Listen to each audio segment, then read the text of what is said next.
We are deeply concerned about Secretary Pompeo's effort now to potentially interfere with witnesses whose testimony is needed before our committee. We want to make it abundantly clear that any effort by the Secretary, by the President, or anyone else to interfere with the Congress's ability to call before it relevant witnesses will be considered as evidence of obstruction of the lawful functions of Congress. Thank you all very much. Have a great trip back to Washington.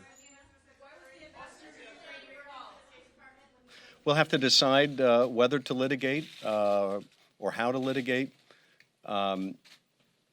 We're not fooling around here, though. We don't want this to drag on months and months and months, which appears to be the administration's strategy. Protecting whistleblowers who see wrongdoing of any kind in our government is essential.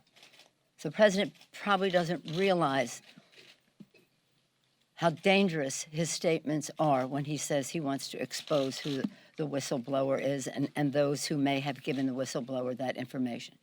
This is a very serious challenge that the president has put there. It's very sad. Have you taken off the table, or do you plan for a full House vote on an impeachment inquiry? First of all, there's no requirement that there be a floor vote. That's not anything that is excluded. And by the way, there's some Republicans that are very nervous about our bringing that vote to the floor. There's a great more that we need to know to understand the full depth of the president's misconduct. And maybe when that comes out, it will persuade some of those Republicans to recognize the gravity of the situation. But I think we have to be realistic here. There seems to be no floor below which this president can drop that some of the GOP members, and maybe even many of the GOP members, would not be willing to endorse, look away from, avoid comment on, let alone rise to condemn as incompatible with the duties of his office.